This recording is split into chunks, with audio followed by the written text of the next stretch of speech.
I'm Marianne Binetti, and I get a lot of questions about this colorful clematis rose archway. Okay, so first of all, this is a little deviation from what I usually do.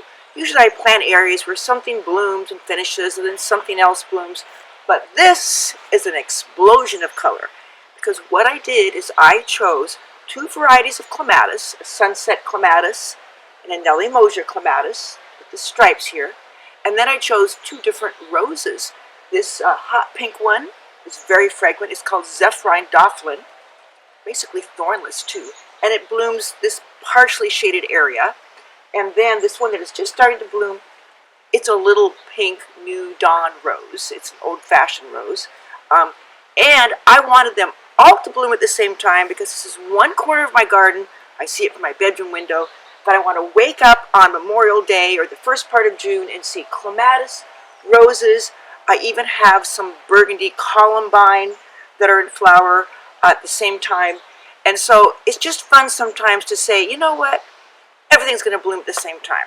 So here's some tips if you want to do an explosion of color like this.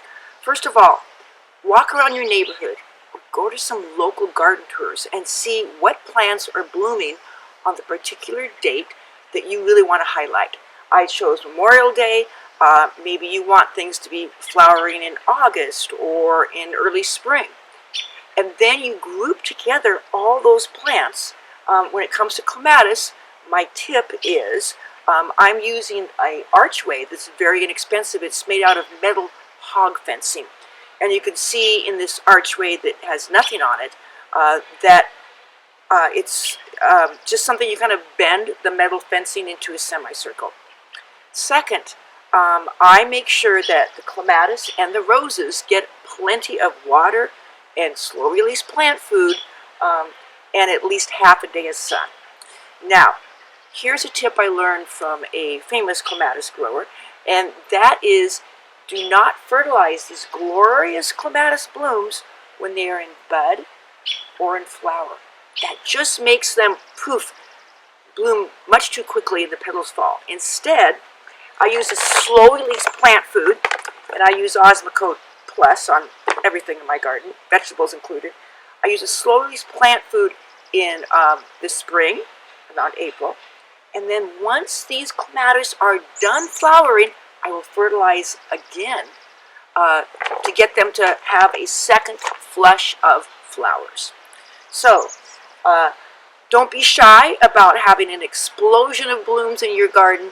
Go ahead and group clematis and roses on the same glorious arch, and then frame your view with other flowers in this violet, pink, and purple color palette. And then you too can wake up and look outside your bedroom window and go, wow, my garden's amazing. This has been Marianne Binetti with easy answers for great gardens.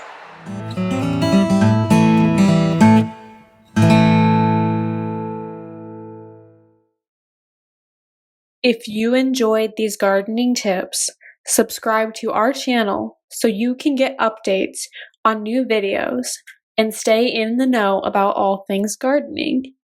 Click the red subscribe button below. See the description below for more information about how to connect with us on PlantersPlace.com, Facebook, and Instagram.